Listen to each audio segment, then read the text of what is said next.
What is back up today?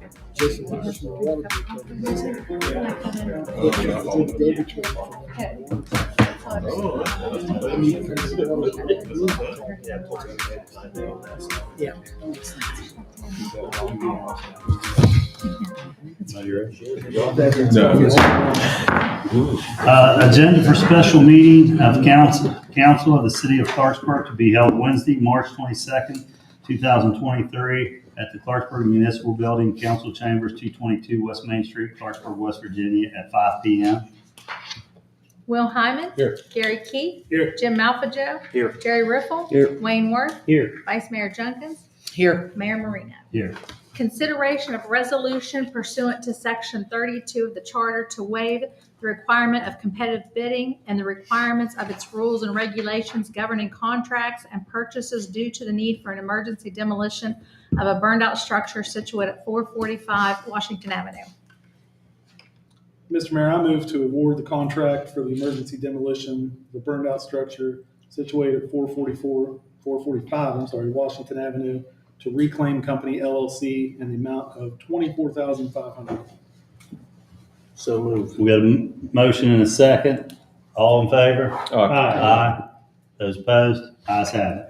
Consideration and award a bid for the demolition of structures located at 113 Grant Street, 132 North First Street, 324 South Second Street, 447 Washington Avenue, 449 Washington Avenue, 449 Washington Avenue Garage, 537 East Pike Street, and 641 South 7th Street, being contract number 1.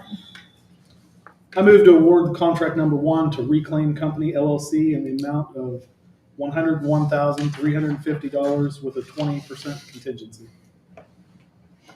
We got a motion Second. and a second. Discussion. Discussion? On the measure here, is that we're waiving competitive bidding on that too?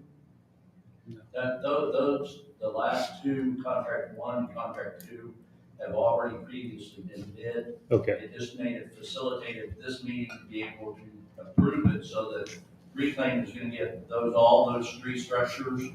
And I'm gonna try to work with them so that they can do all three at the same time. You know, it's feasible if they will, but we'll talk about it. Okay, makes sense. Good. Makes sense. Any further discussion? Okay, motion and second. All in favor? Aye. Those opposed? Ayes have it. Consideration and award a bid for the demolition of structures located at 126 Floyd Street, 740 Camden Place, and 327 Milford Street, being contract number 2. I move to award contract number 2 to 24/7 Environmental LLC in the amount of $50,395. So, or second, rather. You second? Any discussion on this one? Mayor, do we get a contingency on that just in case something would happen? What's Like it? a 10%? 10%? Can we- Can Can we have to amend the motion to add that in there, Gary? Richard? Yeah, you can do a motion to amend that 10% contingency. Okay. Since we're in discussion, I'll move that we amend the contract for a 10% contingency on it. Okay, Second move. we got a second? All in favor? Aye. Aye. Those opposed? Ayes have it. Consideration of approval of the budget for the fiscal year 2023-2024 in the amount of $21,835,259 for the general fund, $57,900 for the coal severance tax fund, $254,830 for the police fine escrow fund, $1,640,414 for the excess property tax levy fund, $943,713 for the financial stabilization fund, $5,200,000 for the sales and use tax fund, and $1,317,300 for the Robinson Grand Performing Arts Center. So moved. Second. Discussion. I just want to put for the record that I want to recuse myself from the section under the nonprofits where I guess the allocation to the United Way, since I'm their campaign chair and on their board, although I don't get any personal financial gain out of it, I just want to make that for the record that I'll be recusing myself from that portion of the resolution. Any other discussion about the budget? I would like to state too about the budget. We had a line item put into the budget at the last meeting in the back room, and some discussion was made back there. And this line item was for youth sports. And the discussion was that as a nonprofit, we have a process to go by, and that process is to fill out the form, to submit your budget and your request to the finance, and we look at that and approve. The discussion was that this was not the way we normally do nonprofits, just to give a budget of $6,000 and there's no other information on that. I requested, let me see the request in writing from these nonprofits, and there was none there. And it was turned out that Councilman Vice Mayor actually was opposed to helping our youth organization, which was the farthest thing from the truth. The Vice Mayor and myself have participated in youth sports for a number of years. We sponsored baseball teams, pony leagues, just you name it. My kids played in all sports, was very active in it. We had fundraisers ourselves. We put up elimination dinners we gave to youth sports. So that was the farthest thing from the truth that we were against. We're against not following the process. I've said that from the beginning. There's a process to follow, and just to put something on the budget at the last meeting. So I definitely want to get that cleared up, that there was no discussion we're against, or she was against the nonprofit youth sports. She's a teacher.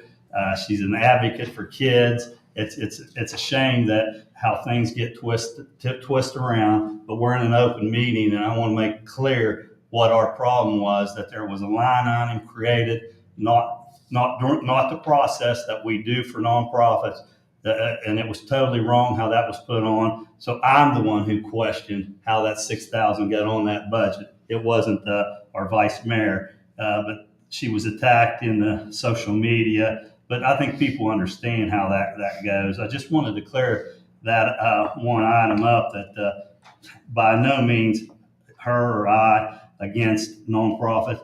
We're against people not following the process, just doing things how they want to do them, whether it's right or wrong, and try to defend that is totally asinine, the way it was tried to portrayed out to the citizens there. So I just want to make sure, clear that up. I'm still not in favor of creating a line item with youth sports with no direction on how the finance director is supposed to make that payment whenever something's turned into that. I like clear written direction so that maybe that Jerry West comes up with a request for $5,500 at the last minute. Why wouldn't she pay it? It was approved and it's on there. Is there any direction to how she's supposed to make payments on something that has no clear directions, no clear cut way of defining who's going to get paid? So that was the major issue in the back room. I'd rather it be out in the front room where everybody can hear what the discussion was, and it had nothing to do that the vice mayor is against kids and youth sports, which is kind of laughable. But anyway, somebody tried to portray that to the on social media, which was the farthest thing from the truth.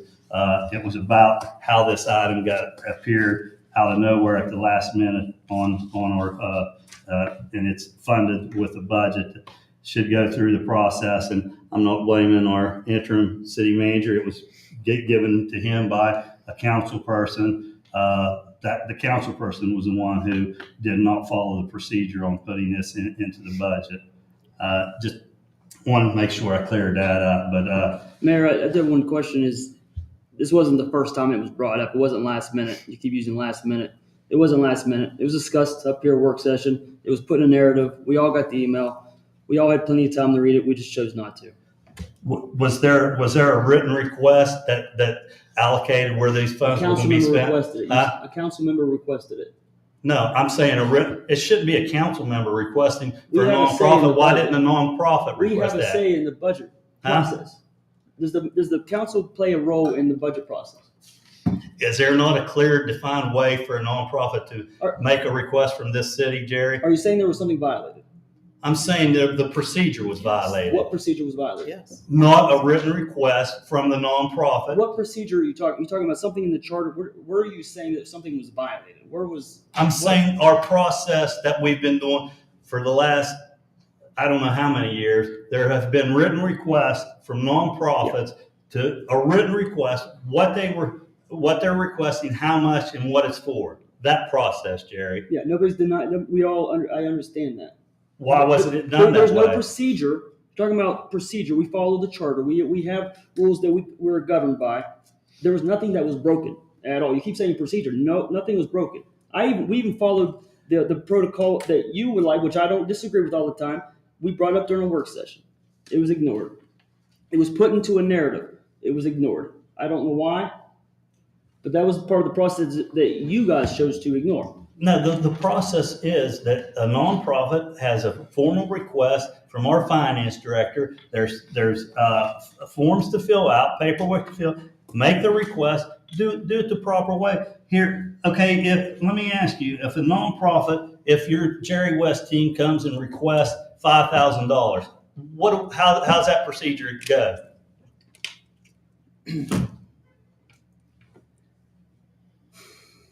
Think about it. I'm not thinking. I don't mean this. It was put in there for the budget. It can be approved as No, answer my question, It's a Jerry. line item. How does that happen? They request $5,000 to Jerry Westley. How does she proceed on that, our finance director? She would probably be work with the city manager and go through that process. There's only the budget line What items. process, So the Jerry? line items, it's just a part of the budget. It's a line item in the budget. Can we move along, please? I think everybody's Yeah, making. I mean, is this gonna change something in this motion? Because I think Yeah, it's I would completely out of hope, order. listen, this This whole is, thing is completely out of this order. is Mr. Riffle's been on this is his second process with the nonprofit, and it's totally ignored. I would hope this would be corrected so we don't have to go through this the next time, is my only point. Follow the process. It's already in place. There's no clear define on how she's going to pay. When I say he, how's the finance director is going to pay this $6,000? There's no clear cut. How are all line items discussed? How are all line items chosen to be spent or not spent? So if you're How Jerry does this become West, the only thing we're discussing? No, I don't know. because it was the only Because it was thing that made was put on personal. there, not following the procedure. It seems Gary. like if there's an issue, you Who should makes motion the to amend the procedure? budget and remove it. That's how that process works. That's how the process works. Did we ever vote on it? So I mean- if you'd like to We're offer gonna an vote amendment on to it remove tonight. from the budget as a line item. We're voting We'll on vote it against tonight.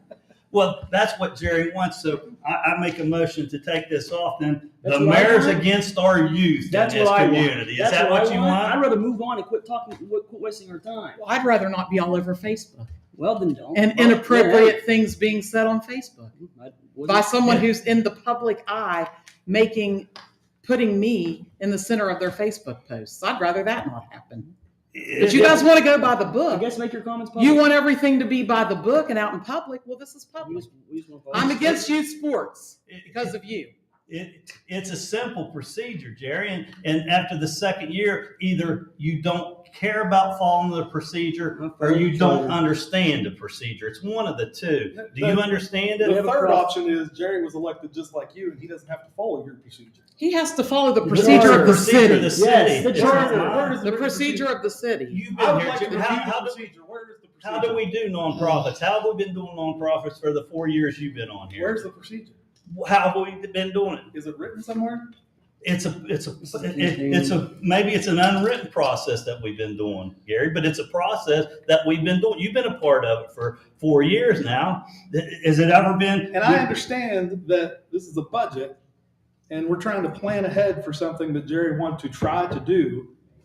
The whole misunderstanding is it tried to be portrayed like we're just going to write a $6,000 check and like throw it out. Well, explain to me how it's going to be done, How do Gary. all line Explain items- to me how it's going to be done. We got 15 youth organizations out there. We got the football, swimming, track, baseball. How's it going to be done? Tell me then. If you know how the procedure is going to be done, enlighten me, because I don't know. We got 15,000 residents. We got 100 streets. We have all these items that are that require And there's a funding. procedure to how the money is Exactly. dispersed. You're right. There's You're a procedure to how it's Same dispersed. way with this nonprofits. There's a procedure, is Yes, all I'm and, saying. and the procedure, so the line items are chosen. How it's spent is by department head to city. Actually, in the same meeting, we discussed how bad that procedure was. I don't know if you recall that. The nonprofits? Yeah.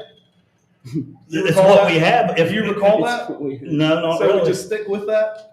I'm You not don't, sure. you don't recall Amy coming up here and saying how bad our procedure was?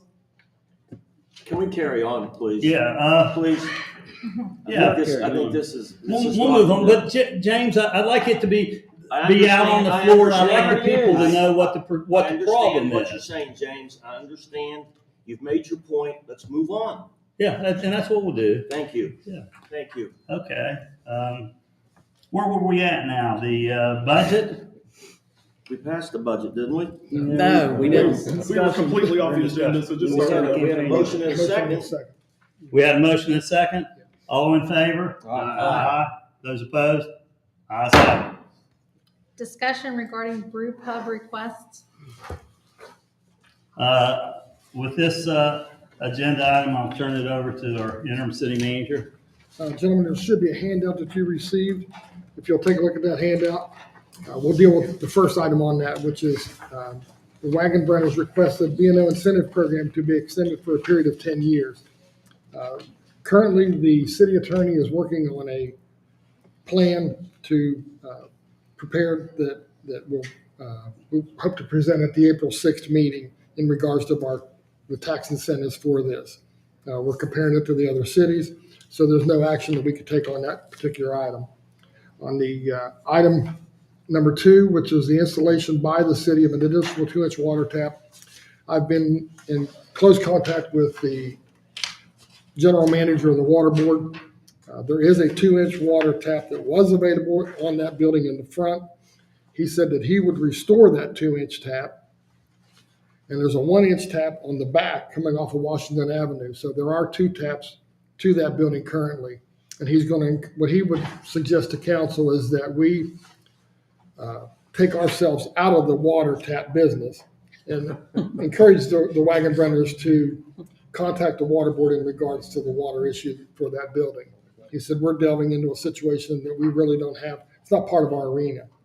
Let them deal with him down there. In regards to the septic service, sanitary board and the superintendent of the plant said that there's a provision in their code for a company that uses over 30,000 gallons of water, and that I didn't include that in the handout. But there's a lot of restrictions in regards to that. So he said they would probably recommend at least 120 days of operation at the manufacturing stage to determine whether they would even qualify for any reduced incentive.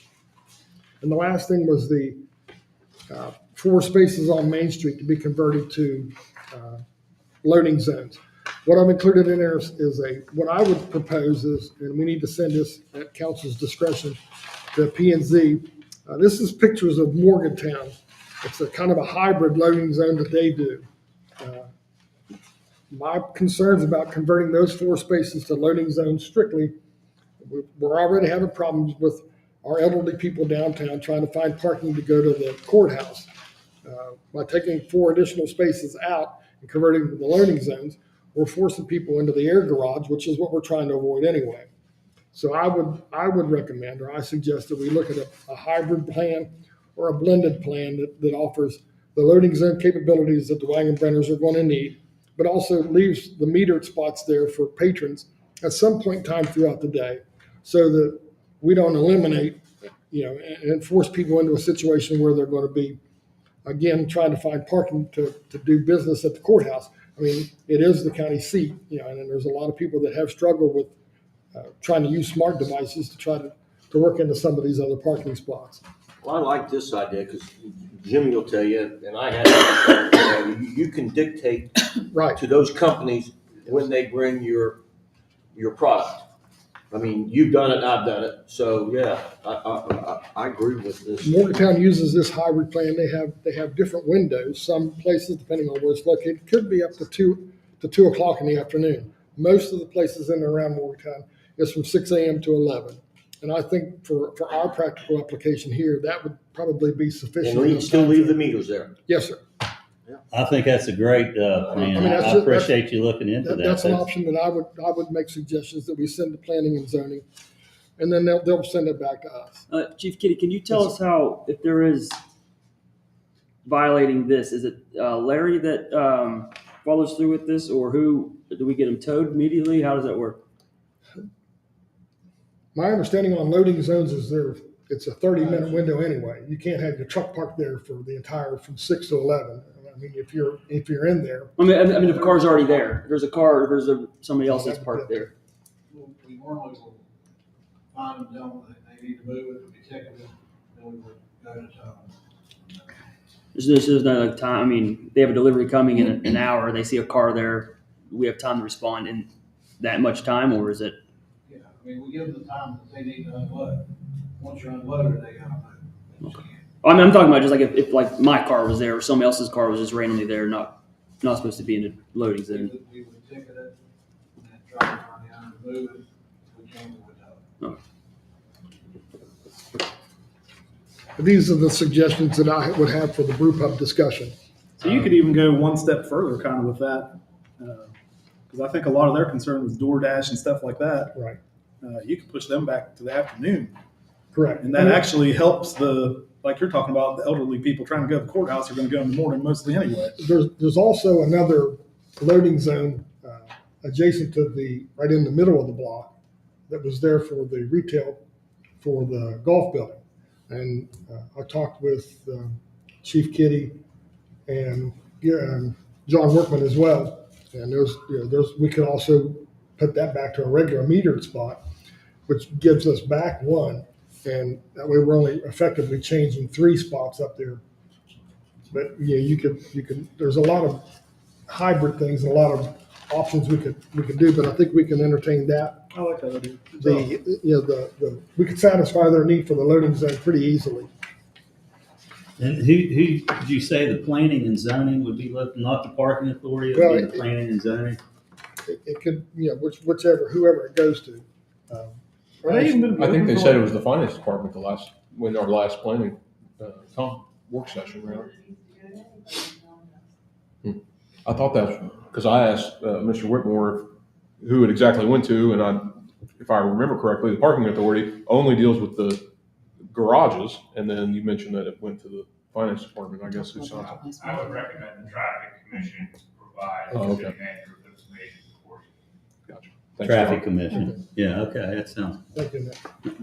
So I had a question on the B&O tax incentive, where it says for the first 3 years of 100% tax credit, for year 1 through 3 and 50% 4 through 10, years 4 through 10. Is that what That they was their requested? request. That's their request, okay.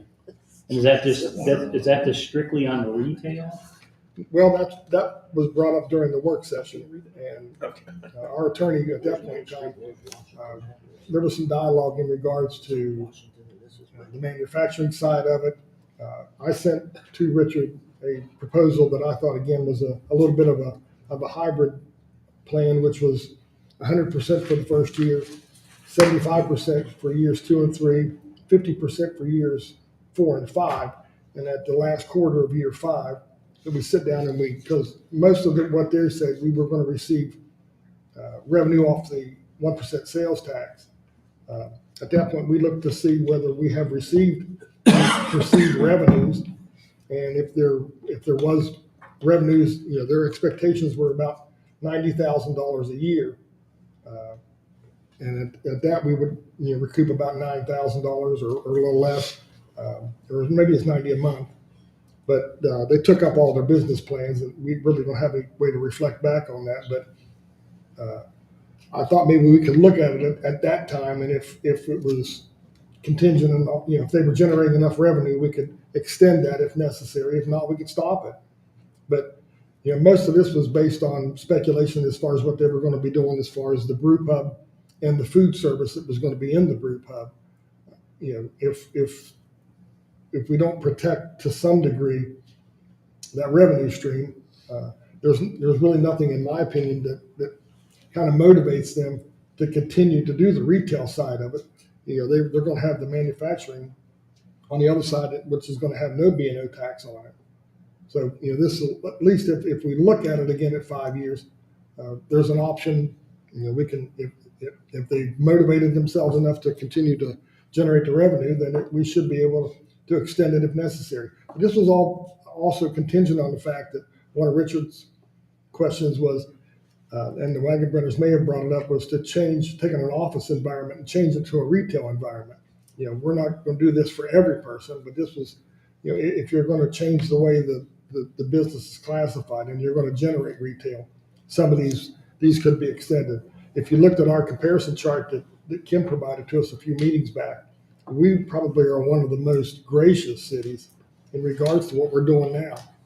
So this is just some dialogue. So your proposal, do you think that's more gracious than the current system that we have right now? Oh yeah, it's way more gracious. Currently, we're doing 175, 50. We have a 3-year plan. Okay. It's currently what it is for 3 years. Right. City manager wants to extend it to 5. And then we were going to use that as a basis along with Councilman Keith said, and there were some comments as well too, and we're going to work those in about that conversion, that the city manager was just talking about the conversion from office to retail. That's So- generally what we're thinking about proposing at this time. So that conversion to office to a retail, would your proposal be strictly for the conversion of office to retail, or would that be an extra For the incentive? extension. Yeah, I For mean, the that's, extension? yeah, if you're coming in and it's already a retail establishment, we're trying to find a blend or an option that obviously we're creating a new niche here. We're creating a whole new way of formulating retail or your taxes as far as some benefits for these. And we don't want to aggravate the individuals that have already established downtown. But at the same token, we want to try to motivate those that want to come downtown. If you've got an office environment and you're changing it to retail, let's reward you for that. Some cities, and Richard and I were talking earlier, they offer sometimes a flat 10% discount, open-ended, just because they continue to market retail. So there's a lot of different options out there. We're just trying to come up with a plan because we're creating a new plan that's hopefully going to, like I said, going to bring people in and want to come in and change office space to retail. Well, I definitely support that. I want to make sure that we just don't, because this is going to be an opportunity not only, potentially for this brew pub, but probably for other investors going down the road. And I just want to make sure that we are providing those sort of incentives, because we just came out with our comprehensive plan. We just passed it. There's definitely language in there that has to do a lot with hybrid zoning. And I imagine that going forward, if we follow that comprehensive plan, we're going to see a lot more. If we give those incentives, we're going to see a lot more hybrid zoning going on. We're going to see a lot more of these niche industries coming in our downtown. I just want to make sure that we're competitive, have the competitive edge over other downtowns and other cities. That way we don't lose these opportunities. So, Councilman Worth, if I may, we got a communication from the Brew Pub the other day who would point out that the city of Martinsburg is providing incentives to go to their downtown area. And so I said, okay. So I looked up what Martinsburg was doing, and Martinsburg is on a, I believe, 75, 50, 25 3-year schedule. Oh, okay. So ours is, of course, 175, 50, so we're more friendly. And then the other thing they do for their downtown, which we don't do, but it evens out, is that, as the city member said, they add 10% on top of that, and that 10% goes on indefinitely. So after year 3 in downtown Clarksburg, it'd be better to be in Martinsburg, because you get that 10%, it's just 10%. And I told them, something we could consider in the future with just 10%. But that was one of the things that we looked at. I understand we need to be competitive, but based upon what the finance director put together, our B&O package is already extremely competitive. What they've asked for, the only thing that compares to it is actually the B&O. The only thing that Kim could find was our B&O package if you're creating 200 or more jobs. That's the only thing she could find in the state that's comparable to what they're requesting. Everybody else's stuff, it's all focused in the first 3 years, and it's also, or up to year 5. No one other than Fairmont was extending things out to 10 years, and even Fairmont's extension was very gradual towards the end. So based on what Kim's found is that we're already extremely competitive in many situations.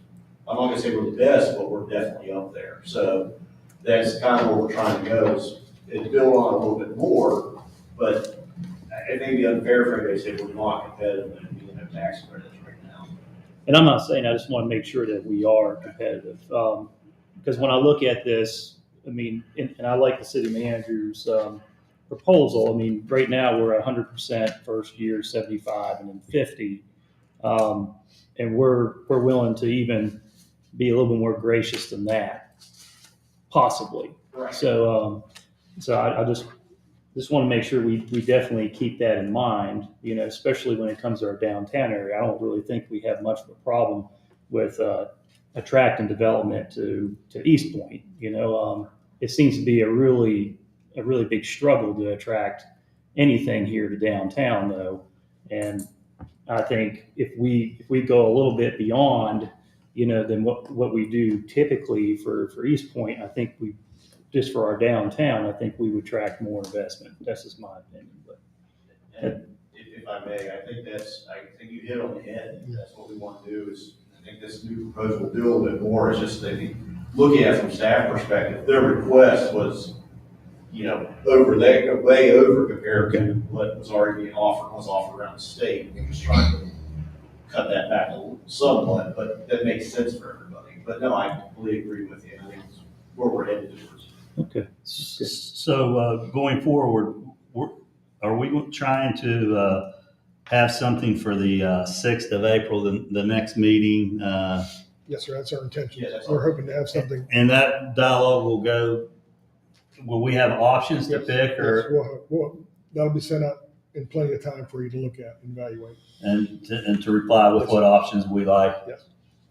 Okay. That's our plan. We were actually, originally in the back, when we had the last council meeting, we thought maybe we weren't going to have this meeting until next Monday anyway. So this was a little short for us to prepare the entire package to provide to you tonight. So that's, we'll have plenty of time between now and the 6th to give you some options. Will you give those folks an update? Yes, sir. I know they wanted it yesterday, but it's not going to happen like that. You'll give them an update I'll where send we're them- at? Tomorrow morning, Okay. they'll get the same thing. Okay.